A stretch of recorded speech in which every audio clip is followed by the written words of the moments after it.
الحمد للہ رب العالمین، الصلاۃ والسلام علی رسولہ الامین، اما بعد فاعوذ باللہ من الشیطان الرجیم، بسم اللہ الرحمن الرحیم۔ آج جو سورہ زیر مطالعہ ہے وہ ہے سورۃ الہمزہ۔ سورۃ الہمزہ بالاتفاق مکی سورہ ہے جس میں 9 آیات ہیں۔ وَيْلٌ لِكُلِّ هُمَزَةٍ لُمَزَةٍ الَّذِي جَمَعَ مَالًا وَعَدَّدَهُ يَحْسَبُ أَنَّ مَالَهُ أَخْلَدَهُ كَلَّا لَيُنبَذَنَّ فِي الْحُطَمَةِ وَمَا أَدْرَاكَ مَا الْحُطَمَةُ نَارُ اللَّهِ الْمُوقَدَةُ الَّتِي تَطَّلِعُ عَلَى الْأَفْئِدَةِ إِنَّهَا عَلَيْهِم مُّؤْصَدَةٌ فی امد ممددہ۔ ترجمہ دیکھ لیتے ہیں۔ اللہ کے نام سے جو بے انتہا مہربان اور رحم فرمانے والا ہے۔ تباہی ہے ہر شخص کے لیے جو منہ در منہ لوگوں پر طعن اور پیٹھ پیچھے برائیاں کرنے کا خگر ہے، جس نے مال جمع کیا اور اسے گن گن کر رکھا۔ وہ سمجھتا ہے کہ اس کا مال ہمیشہ اس کے پاس رہے گا، ہرگز نہیں،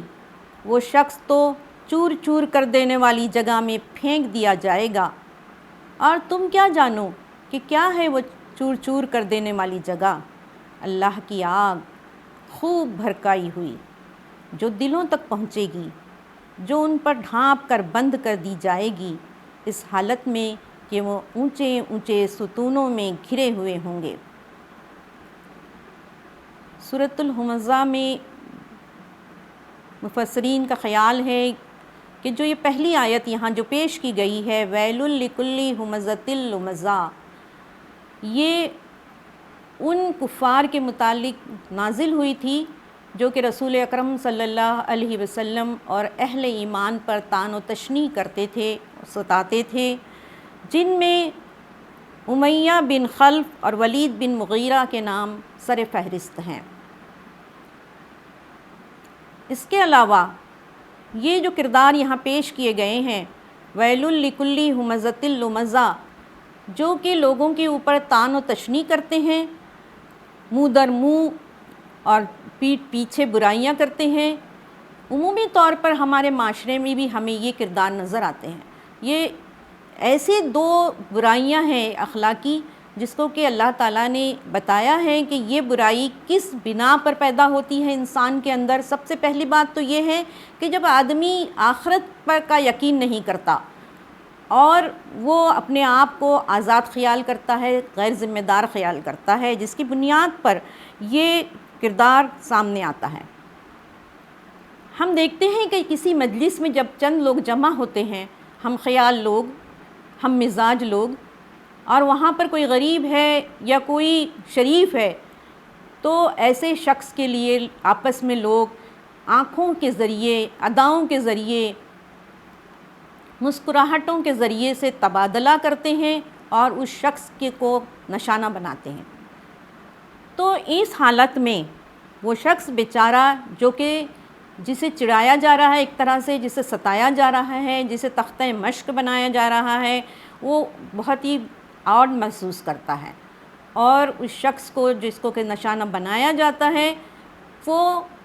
کسی ایسی برائی کا شکار نہیں ہوتا، صرف ایک نفسیاتی طور پر جو ہے حوصلہ شکنی ہوتی ہے اس کی، اور اس کا مذاق بنایا جاتا ہے، جس کی وجہ سے اس کے احترام کو، اس کی عزت کو خطرہ ہوتا ہے اور دھکا پہنچتا ہے۔ لیکن جو لوگ ان برائیوں میں ملوث ہوتے ہیں وہ یقیناً بہت ہی بری قسم کی اخلاقی خرابیوں کا شکار رہتے ہیں۔ حضرت انس بن مالک رضی اللہ تعالیٰ عنہ سے روایت ہے، حضور اقدس صلی اللہ علیہ وسلم نے ارشاد فرمایا، میں معراج کی رات ایسی قوم کے پاس سے گزرا جو اپنے چہروں اور سینوں کو تانبے کے ناخنوں سے نوچ رہے تھے۔ میں نے پوچھا جبرائیل علیہ السلام سے، یہ کون لوگ ہیں؟ انہوں نے عرض کی، یہ لوگوں کا گوشت کھاتے ہیں، یعنی غیبت کرتے تھے، اور ان کی عزت خراب کرتے تھے، یعنی ان پر طعن و تشنیع کرتے تھے۔ حضرت ابن عباس کا قول ہے کہ اس سے مراد طعنہ دینے والا، غیبت کرنے والا ہے۔ ربیع بن انس کہتے ہیں سامنے برا بھلا کہنا تو ہمز ہے، اور پیچھے پیٹھ کے پیچھے بیٹھ کے عیب بیان کرنا یعنی غیبت کرنا لمز ہے۔ اسی طریقے سے زبان سے اور آنکھ کے اشاروں سے بندگان خدا کو ستانا، چڑھانا مراد ہے کہ کبھی تو اس کا گوشت کھاتے ہیں یعنی غیبت کرتے ہیں، اور کبھی ان پر طعنہ زنی کرتے ہیں۔ مجاہد فرماتے ہیں ہمز ہاتھ اور آنکھ سے ہوتا ہے اور لمز زبان سے، یعنی غیبت کرنا، جیسے کہ سورہ الحجرات میں بھی فرمایا گیا کہ مرے ہوئے بھائی کا گوشت کھانا، تو تم خود اس سے جو ہے ایک طرح سے گھن کرتے ہو، تو کیا تم یہ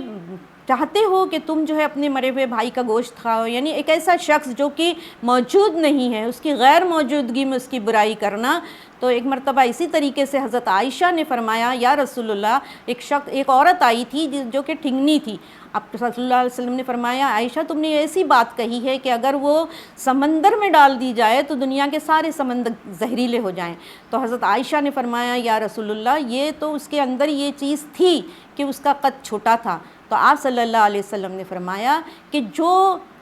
برائی یا جو عیب کسی کے اندر ہے اس کو بیان کرنا پیٹھ پیچھے اس کے یا اس کے سامنے اگر بیان کیا جائے تو اسے برا لگے، وہ برا محسوس کرے، اسی کو غیبت کہتے ہیں۔ اور اگر کسی کے اندر کوئی عیب نہیں ہے، کوئی خرابی نہیں ہے اور وہ اس کی طرف منسوب کی جائے تو ایسی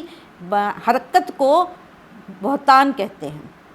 تو بہتان بھی ایک غلط چیز ہے جس کا کہ اللہ تعالیٰ نے سزا رکھی ہے، اور غیبت بھی ایک ایسی چیز ہے کہ آخرت میں جیسے کہ بتایا گیا ابھی پہلی حدیث میں حضرت انس نے جس کو بیان کیا ہے رضی اللہ عنہ کہ معراج کی رات رسول اکرم صلی اللہ علیہ وسلم ایک ایسی قوم کے پاس سے گزرے جو اپنے چہروں اور سینوں کو تانبے کے ناخنوں سے نوچ رہے تھے۔ تو آپ صلی اللہ علیہ وسلم نے حضرت جبرائیل علیہ السلام سے پوچھا یہ کون لگ گئے؟ ان کو جو جواب دی گیا وہ یہی تھا کہ یہ لوگ مرے ہوئے لوگوں کا گوشت کھاتے تھے اور ان کی عزت خراب کرتے تھے، یعنی غیبت کرتے تھے۔ تو غیبت کی یہ سزا ہے جو کہ اللہ تعالیٰ نے رکھی ہے۔ انسان جب اپنے آپ کو سمجھتا ہے کہ میں آزاد اور غیر ذمہ دار ہوں اور مجھے مرنا نہیں ہے، ایسے کردار جو آخرت کا انکار کرتے ہیں اور وہ بجز اس کے کہ وہ مسلمان ہیں لیکن ان کے اندر فکر آخرت کمزور ہوتی ہے، تو وہ ان کردار کا مظاہرہ کرتے ہیں، ان برائیوں میں ملوث ہوتے ہیں۔ یہ عام طور پہ ہمیں اپنے معاشرے میں یہ کردار نظر آتا ہے۔ تو ایسی چیزوں سے جو ہے ایسی برائیوں سے بچنے کی کوشش کرنی چاہیے، کیونکہ نہ صرف یہ کہ انسان کو اللہ تعالیٰ نے اشرف المخلوقات بنایا، اسے عزت دی، اور فرمایا کہ انسان جو ہے وہ بہت ہی شرف والا، بہت ہی عزت والا وجود ہے، اس کی عزت اور شرف کو مجروح نہیں ہونا چاہیے، یہ گناہ ہے۔ اور اس کے لیے اگر کوئی کسی کی عزت کے اوپر حملہ کرتا ہے یا کسی کو کی عزت کو کم کرتا ہے یا اس کی جو ہے دل شکنی کرتا ہے تو یہ چیزیں جو ہے اس سے ہمیں بچنا چاہیے، یہ بہت بری چیزیں ہیں۔ اور ان کو جو ہے آج رمضان المبارک کا جو مہینہ چل رہا ہے، خصوصاً جو ہے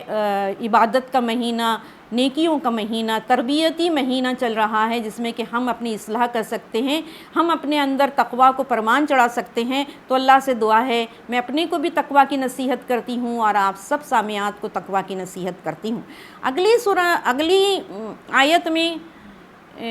بیان کیا گیا ہے الذی جمع مالا وعددہ، جس نے مال جمع کیا اور اسے گن گن کر رکھا۔ یہ جو کردار ہمارے سامنے آتا ہے، اس کردار کو آج ہم سرمایہ دارانہ نظام میں بہت ہی نمایاں طور پہ دیکھ سکتے ہیں۔ یہ دونوں کردار ہمزہ اور لمزہ، یہ دونوں کردار غیبت کرنا اور پیٹھ پیچھے برائی کرنا، اور ساتھ ہی ساتھ جو ہے اسی سے کنیکٹڈ جو دوسری برائی ہے کہ منہ پر تان تشنی کرنا اور اس کی عزت کو جو ہے دھکا پہنچانا، اس کی عزت کو مجروح کرنا دوسروں کی، یہ دونوں کردار ہمیں سرمایہ دارانہ نظام میں بہت ہی زیادہ چوٹی پہ نظر آتے ہیں۔ تو سامعات، آج کی جو سرمایہ دارانہ معاشرے کی اشتہاری مہم ہے، اس میں یہ دونوں کردار بہت ہی زیادہ نمایاں ہیں۔ اس کو سمجھنے کے لیے آج کے کاروباری دنیا اور کمرشیل اشتہارات پر ہم کو ایک نظر ڈال دینی چاہیے کہ کس طریقے سے مختلف کمپنیاں بے حیائی اور ناشائستہ انداز میں اپنی مصنوعات کو مشتہر کرتی ہیں اور اس کو تشریح دیتی ہیں۔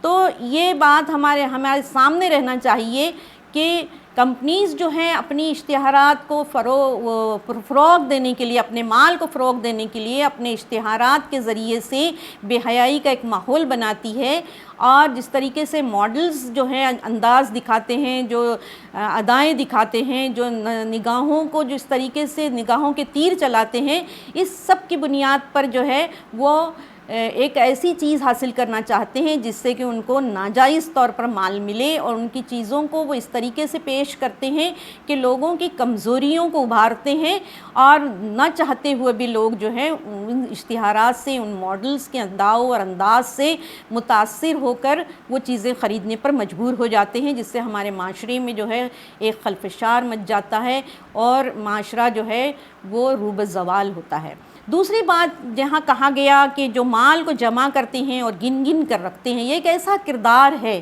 جو کہ ہر جگہ ہمیں نظر آتا ہے۔ یہ آج بھی یہ کردار ہے اور کل بھی یہ کردار موجود تھا، کیونکہ یہ کردار ہے، یہ کسی نظام سے متعلق نہیں ہے۔ یہ کردار ہمیں ہر جگہ، ہر نظریے میں، ہر آئیڈیالوجی میں ایسے کردار پنپتے ہوئے نظر آتے ہیں۔ تو اس میں سب سے پہلی بات جو میں اپنی مسلم خواتین سے کہنا چاہوں گی وہ ہے، جس پہ کہ ہم نے کبھی توجہ نہیں دی، جو زیورات عورتوں کو شادی میں ملتے ہیں ان زیورات کو وہ سینت سینت کے رکھتی ہے، ماں سے بیٹی اور بیٹی سے بیٹی میں منتقل ہوتے ہیں وہ زیورات، اور ان کا وہ لاکھوں روپے کے زیورات ہوتے ہیں، کوئی جو ہے اس کا استعمال نہیں ہوتا، بہت کم وہ نکالے جاتے ہیں تجوڑیوں سے۔ تو ان کا جو ہے اس طریقے سے مسلم معاشرے کا ایک پورا مال جو ہے سیز کر دیا جاتا ہے۔ کتنی ہی ضرورت ہو لیکن اس زیورات کو فروخت کرنا عورت کے لیے ایک بہت کٹھن کام ہوتا ہے۔ وہ قرض لے سکتے ہیں سود پر، کچھ اور کر سکتے ہیں، لیکن وہ زیورات جو کہ اس وجہ سے دیے جاتے ہیں کہ یہ ان کے لیے مال ہوگا، جبکہ وہ اپنے وقت ضرورت اس کو خرچ کریں گے، لیکن ایسا ہوتا نہیں ہے۔ وہ زیور مرنے کے بعد بچوں کو منتقل ہو جاتا ہے۔ لیکن یہاں میں ایک پوائنٹ یہ بتانا چاہتی ہوں کہ ان خواتین سے میری یہ گزارش ہے، اگر وہ کہ یہ درد رکھتی ہیں اپنے معاشرے کا، تو میں یہ کہوں گی کہ مسلم معاشرے کے مال کو اس طریقے سے سیز کرنا میرے خیال سے ایک معاشرتی جرم ہے۔ اس زیورات کو آپ فروخت کیجئے،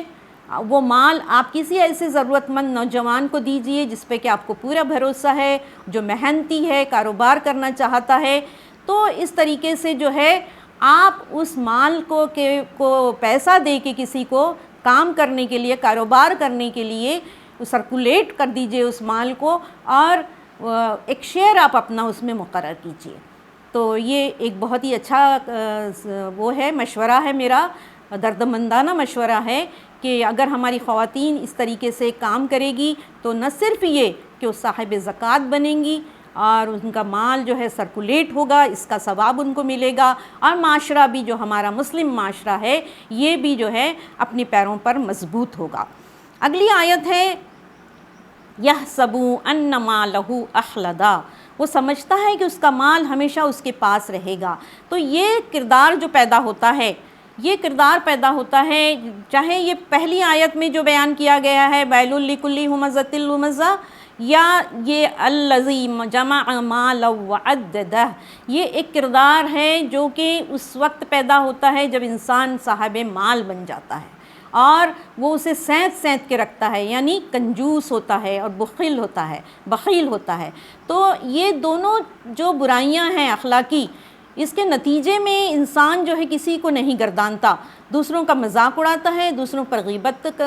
کی غیبت کرتا ہے، دوسروں کی عزت سے کھیلتا ہے، جو کہ اسلامی معاشرے میں، اسلام کی تعلیمات میں ایک بہت بڑا جرم ہے۔ اور اس کے ساتھ اس کے اندر یہ فکر ہوتی ہے کہ مال میرا کسی طریقے سے کم نہ ہو، یہاں تک کہ کچھ کردار ایسے بھی ہوتے ہیں العما والحفیظ کہ وہ جو ہے اس مال کو اپنی ذات پہ خرچ نہیں کرنا چاہتے، اپنے اہل و عیال پہ خرچ کرنا نہیں چاہتے، اور اس کے ساتھ ہی ساتھ جو ہے وہ اس مال کو اللہ کی راہ میں خرچ کرنا نہیں چاہتے، معاشرے کی ضرورت میں خرچ کرنا نہیں چاہتے، ضرورت مندوں میں خرچ کرنا نہیں چاہتے، تو پھر کیا ہوتا ہے کہ یہ مال وہ سمجھتے ہیں کہ یہ مال عمر بھر میرے ساتھ رہے گا اور میرے کام آئے گا۔ لیکن یہاں پر یہ خیال بتایا گیا ہے، اللہ تعالیٰ نے یہ کہا ہے کہ تمہارا یہ خیال جو ہے، اگلی آیت میں کہا گیا ہے، آیت نمبر 4، کَلَّا لَيُنبَذَنَّ فِي الْحُطَمَةِ، ہرگز نہیں، ایسا نہیں ہو سکتا۔ اس خیال باطل کی تردید کے لیے اللہ تعالیٰ نے فرمایا کہ ہرگز نہیں، وہ بھی اس کا اور اس کا سارا اندوختہ بھی جو چور چور کر دینے والی جگہ پر پھینک دیا جائے گا۔ وَمَا أَدْرَاكَ مَا الْحُطَمَةُ، یہاں پر جو ہے حطمہ یعنی آگ جو کہ چکنا چور کر دینے والی ہے، جو چور چور کر دینے والی ہے، ایک ایسا مال جو کہ سینت سینت کے رکھا گیا ہے، جس کو کلیجے سے لگا کے رکھا ہے لوگوں نے، اور بینک بیلنس بڑھانے کی فکر میں ہے، اور بہت ساری ایسی باتیں ہیں جو عام زبان زد عام ہیں کہ کچھ لوگ تو اتنے کنجوس ہوتے ہیں کہ اپنے بچوں کو روٹی تک کھانے نہیں دیتے، اور جب ان کو ضرورت ہوتی ہے تو کہتے ہیں کہ بس منہ چلاتے رہو، اور روٹی کا جو اسٹال ہے، روٹی کا جو ڈبہ ہے، اس میں سے آپ نکال کر جو ہے کھاتے رہیے، چباتے رہیے، اور سمجھ جائیے کہ آپ کا پیٹ بھر رہا ہے۔ تو یہ چیزیں بہت ہی تکلیف دہ ہیں، ہمارے معاشرے کے اندر بھی یہ کردار پنپ رہے ہیں، اور یہ ضروری نہیں ہے کہ یہ سرمایہ دارانہ نظام کا حصہ ہو، لیکن اس تہذیب کا، سرمایہ دارانہ تہذیب کے زیر سایہ پلنے والا یہ ایک کردار ہے۔ تو یہاں پہ یہ فرمایا گیا کہ حطمہ جو ہے یہ ایک ایسی، اس کا مادہ جو ہے حاطمہ ہے، جس کے معنی چور چور کر دینے کے ہیں، کہ وہ مال جو اس نے جمع کر کے رکھا ہے، وہ سونا جو اس نے جمع کر کے رکھا ہے، وہ تمام چیزیں جو اس نے اپنی زندگی کا سرمایہ سمجھ کے رکھا ہے کہ یہ اس کو ایک ابدی زندگی نصیب کرے گی، تو ایسے شخص کو جو ہے حطمہ میں ڈال دیا جائے گا۔ نار اللہ موقدہ، تم کیا سمجھتے ہو کہ حطمہ کیا ہے؟ نار اللہ الموقدہ، اللہ کی آگ خوب بھڑکائی ہوئی۔ تو دیکھیں یہاں پر جو اللہ کی آگ کہا گیا ہے، تو یہ قرآن میں کہیں اور نہیں کہا گیا، کہ قرآن یہاں پر یعنی اللہ تعالیٰ نے اس آگ کی، اس حطمہ کی جو اہمیت ہے اور جو اس کی خوفناکی ہے، اس کو بیان کرنے کے لیے اللہ تعالیٰ نے فرمایا کہ چور چور کر دینے والی ایسے شخص کا انجام یہی ہونا چاہیے، جو کہ مال کو سینت سینت کے رکھتا ہے اور اسے ضرورتوں پہ خرچ نہیں کرتا، نہ اپنی ضرورت پہ کرتا ہے، نہ معاشرے کی ضرورت پہ کرتا ہے، جس کی وجہ سے جو ہے معاشرہ انارکی کا شکار ہو جاتا ہے۔ تو یہاں پر جو ہے یہ کہا گیا کہ یہ آگ جو ہے خوب بھڑکائی ہوئی ہے، اور اللہ کی آگ، استغفر اللہ، اللہ کی آگ کتنی تیز ہوگی، ذرا سی اگر ہمیں چوٹ لگتی ہے، کوئی بھانپ لگ جاتی ہے تو ہمارے جو ہے دل کانپ اٹھتا ہے، اور جس جلن سے ہم گزرتے ہیں، جس تکلیف سے گزرتے ہیں، اسے وہی جانتا ہے۔ تو یہاں پر جو آگ ہوگی اللہ کی بھڑکائی ہوئی، اس کا ہم کو تصور کرنا چاہیے، اور پھر یہ فرمایا کہ وہ دلوں تک پہنچے گی، وہ کھالوں سے ہو کر دلوں تک پہنچے گی، کہ دل ہے وہ جگہ، وہ عضو جہاں کے انسان کے جذبات پنپتے ہیں، اور یہاں پر جو ہے حرص رہتا ہے، بخل رہتا ہے، اور کنجوسی ہوتی ہے، اور وہ کردار ہوتے ہیں جو لمزہ میں مبتلا ہوتے ہیں، جو غیبت کرتے ہیں اور لوگوں کی عزتوں سے کھیلتے ہیں۔ انہا علیہم مؤصدہ، اور وہ ان لوگوں کو ڈھانپ کر بند کر دے گی تاکہ وہ باہر نہ نکل سکے، اور اس کی حرارت بھی باہر نہ نکل سکے، اور کہیں سے کوئی ٹھنڈا جھونکا ان کو نہ آئے۔ تو اس طریقے سے جو ہے آخر میں اللہ تعالیٰ نے آخری آیت جو ہے، آیت نمبر 9 جو ہے، وہ ہمیں ہمارے لیے کانپنے کے لیے ہمارے لیے ہے، ہمارے دلوں کو جھنجھوڑنے کے لیے ہے، ہمیں سوچنے پہ مجبور کرتی ہے۔ فی عمد ممددہ، اس حالت میں کہ اونچے اونچے ستونوں میں، آگ کے ستونوں میں گھرے ہوئے ہوں گے، اور اس کے اندر انہیں بند کر دیا جائے گا، جہاں سے بھاگنے کی تو کوئی مجال ہی نہیں ہے، جہاں سے کہیں وہ باہر دیکھ بھی نہیں سکتے، اندر بند کر دیے جائیں گے۔ اللہ تعالیٰ سے دعا ہے کہ وہ ان تمام اخلاقی خرابیوں کو اور یہ مال جمع کرنے والی جو صفت ہے، بد صفت، اس سے ہمیں پناہ میں رکھے، ہمیں تقوی نصیب فرمائے، رمضان المبارک میں تقوی نصیب فرمائے، ہمیں اپنے جذبات، اپنے خواہشات پر کنٹرول کرنا، اور ہمیں جو ہے سیلف کنٹرول سکھائے۔ اللہ سے دعا ہے کہ یہ مہینہ جو ہے ہمارے لیے حقیقتاً قرآن کا مطلوب انسان بنانے میں معاون ہو۔ میں اور آپ سب کوشش کریں۔ السلام علیکم ورحمۃ اللہ وبرکاتہ۔